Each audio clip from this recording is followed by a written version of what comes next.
नमस्कार दोस्तों, आप सभी लोग कैसे हैं? मैं आशा करता हूँ आप सभी लोग अच्छे होंगे। आइए जानते हैं आज ऐसे धाम के बारे में और उसकी पूरी कहानी और यात्रा के बारे में। ऐसा कहा जाता है भगवान विष्णु के सुदर्शन चक्र पर विराजमान है। तो दोस्तों आइए जानते हैं ऐसा कौन सा धाम और स्थान है। आप थंबनेल देखकर तो समझ ही गए होंगे, मैं बात कर रहा हूँ अयोध्या धाम की। अयोध्या धाम की पूरी कहानी जो आप लोग सुनकर पूरी तरह से आप लोग भी आश्चर्य सा महसूस कर रहे होंगे और मन ही मन में सीताराम सीताराम की आवाज आप सभी के अंदर ही गूंज उठेगी। तो आइए जानते हैं सबसे पहले कि अयोध्या की स्थापना कब हुई। ऐसा कहा जाता है स्कंद पुराण के अनुसार जिस तरह से काशी भगवान शिव के त्रिशूल पर टिकी है, उसी तरह से अयोध्या भगवान विष्णु के सुदर्शन चक्र पर विराजमान है। पौराणिक कथा के अनुसार मनु ने ब्रह्मा जी से अपने लिए एक नगर के निर्माण की बात को लेकर उनके पास पहुंचे। तब ब्रह्मा जी ने मनु के लिए साकेत धाम का चयन किया। साकेत धाम के चयन के बाद ब्रह्मा जी और मनु के साथ विष्णु जी ने देवताओं के शिल्पकार विश्वकर्मा को भेज दिया। विष्णु जी ने महर्षि वशिष्ठ को भी भेजा। वशिष्ठ मुनि ने सरयू नदी के किनारे लीला भूमि का चयन किया। चयन के बाद देवशिल्पी नगर के निर्माण की प्रक्रिया आरंभ की। रामायण के अनुसार सरयू नदी के किनारे बसा अयोध्या नगर सूर्यपुत्र वैवस्वत मनु के द्वारा स्थापना की गई थी। वैवस्वत मनु का जन्म लगभग 673 ईसा पूर्व में हुआ था। मनु ब्रह्मा जी के पौत्र कश्यप की संतान थे। बाद में मनु के 10 पुत्र हुए, जिनमें इल, इच्छावाकु, कुशनाम, अरिष्ट, घृष्ट, नरसयंत, करुष, महाबली, स्थार्थ और प्रसिद्ध थे। इक्ष्वाकु कुल में कई प्रतापी राजा, मुनि और भगवान हुए। इक्ष्वाकु कुल में भगवान राम का जन्म हुआ था। भगवान राम के जन्म के समय इस नगर का नाम अवध के रूप में जाना जाता था। अयोध्या का एक नाम साकेत भी है। अयोध्या जी में भगवान राम का जन्म हुआ था। ये बात तो आप सब लोग अच्छे से जानते हैं, पर क्या ये भी जानते हैं आप सब लोग भगवान राम का जन्म कैसे हुआ था? ये सवाल हर भक्त के मन में जरूर उत्पन्न होता होगा। और रामायण काल की शुरुआत कहाँ से हुई थी, ये भी सभी भक्तों को नहीं पता होता है, क्योंकि लगभग भक्त अयोध्या धाम के प्रमुख और नामी स्थान जाकर ही लौट आते हैं और उन भक्तों को लगता है अयोध्या में सिर्फ कुछ ही जगह हैं। आइए जानते हैं रामायण काल की शुरुआत मुखौड़ा धाम से शुरू हुई। ये स्थान अयोध्या के प्रमुख स्थलों में से एक है। मुखौड़ा धाम में बने यज्ञशाला में सिंगी ऋषि जी ने त्रेता युग में राजा दशरथ जी के संतान रूप में पुत्र के लिए पुत्र कमिष्ठ यज्ञ कराया था।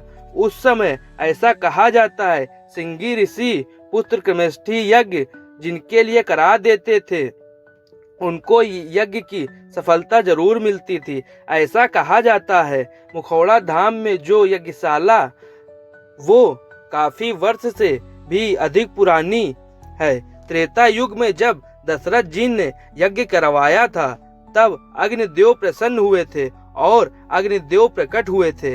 राजा दशरथ जी को हव्य दिया था, जिसे हम सभी लोग खीर कहते हैं। खीर दिया था और उन्होंने राजा दशरथ जी से कहा, खीर अपने 3 रानियों को ये खीर खिला दीजिएगा, आपको 4 पुत्रों की प्राप्ति होगी।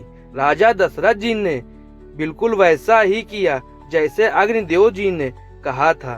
दशरथ जी ने खीर रानियों को खिला दी और उन रानियों में सबसे बड़ी रानी कौशल्या जी को भगवान श्री रामचंद्र जी, सुमित्रा जी को शत्रुघ्न जी, कैकेयी जी को भरत जी, 3 रानियों के बीच 4 पुत्रों का जन्म हुआ। दोस्तों इस स्थान पर भक्तों का आकर्षण श्री राम मंदिर, हनुमान गढ़ी, कनक भवन और सरयू के साथ साथ राम की पैड़ी इन स्थानों को ज्यादा महत्व भक्तों द्वारा दिया जाता है। राम जी का मंदिर शहर के पश्चिमी हिस्से में स्थित रामकोट में स्थित अयोध्या का सर्वप्रमुख स्थान भक्तों के लिए श्री राम जन्म भूमि है। यहाँ पर भगवान राम जी के दर्शन एक बाल स्वरूप में होते हैं। भगवान राम का मंदिर अब एक नया प्रारूप में बनाया गया है जो बहुत ही भव्य और सुंदर है, और इस मंदिर की एक बहुत बड़े स्थलों में गिनती होने लगी। राम जी के दर्शन के लिए हर तरह के भक्त आते हैं। यहाँ पर सभी भक्तों को ध्यान में रखकर इस मंदिर का निर्माण कराया गया है। मंदिर दर्शन के लिए दिव्यांग भक्तों के लिए व्हील चेयर, लॉकर जैसी व्यवस्था की गई है। राम मंदिर में भक्त दूर से ही दर्शन करते हैं और किसी भी तरह का कोई प्रसाद नहीं चढ़ता है। प्रसाद के रूप में आपको वहां पर रामदाना का पैकेट दिया जाता है। यहाँ पर दर्शन करने से पहले आपको हनुमानगढ़ी के दर्शन करने चाहिए। ऐसा कहा जाता है कि भगवान राम जी ने ऐसा वरदान दिया है कि भक्त मेरे दर्शन से पहले भक्तों को हनुमानगढ़ी में स्थापित हनुमान जी के दर्शन करने होंगे। अगर भक्त ऐसा नहीं करते हैं तो उन भक्तों को दर्शन करने के कोई भी फल प्राप्त नहीं होगा। इसलिए भक्त जब अयोध्या धाम जाते हैं तो सबसे पहले भक्त हनुमानगढ़ी जाते हैं। यहाँ पर दोस्तों आज भी छोटी दीपावली की दिन आधी रात को संकट मोचन का जन्म दिवस मनाया जाता है। साथ ही साथ भक्तों को पवित्र नगरी अयोध्या में सरयू नदी में पाप धोने से पहले लोगों को भगवान हनुमान जी महाराज से आज्ञा लेनी होती है। ऐसा कहा जाता है हनुमान जी महाराज ही यहाँ के रक्षक हैं। भगवान राम जी ने हनुमान जी को अयोध्या की रक्षा करने का वरदान दिया, इसलिए हनुमानगढ़ी में विराजमान बाल स्वरूप के हनुमान जी एक टीले पर विराजित हैं। भक्तों को यहाँ पर 76 सीढ़ियां चढ़कर ऊपर हनुमान जी के दर्शन के लिए जाना पड़ता है। हनुमान जी इस ऊंचे स्थल से बैठे बैठे पूरी अयोध्या की रक्षा करते हैं। अयोध्या में सारे स्थानों में से सबसे ऊंचे स्थान पर हनुमान जी अपनी मां अंजनी के गोद में बैठे हैं। ऐसा कहा जाता है इस मंदिर के निर्माण जीर्णोद्धार के पीछे एक कथा प्रचलित है। एक बार नवाब का उसका एकमात्र पुत्र भीड़ रूप से बीमार पड़ गया। उसके प्राण बचने के कोई भी आसार नहीं थे। रात्रि कालिमा गहराने के साथ ही उसकी नाड़ी उखड़ने लगी तो नवाब ने थक हार कर संकट मोचक हनुमान जी के चरणों में माथा रख दिया और नवाब बोले, हनुमान जी महाराज अब आप ही अयोध्या की रक्षा करते हो, आप ही मेरे पुत्र को बचा सकते हो। हनुमान जी महाराज ने अपने आराध्य प्रभु श्री राम जी का ध्यान किया और कुछ समय बाद नवाब के पुत्र की धड़कनें फिर से चलना शुरू हो गईं। ऐसा देख नवाब के चेहरे पर मुस्कान आ गई। अपने इकलौते पुत्र के प्राणों की रक्षा होने पर नवाब ने न केवल हनुमानगढ़ी मंदिर का जीर्णोद्धार कराया बल्कि बहुत सारे पत्र लिखकर घोषणा की कभी भी इस मंदिर पर किसी राजा या शासक का कोई अधिकार नहीं होगा।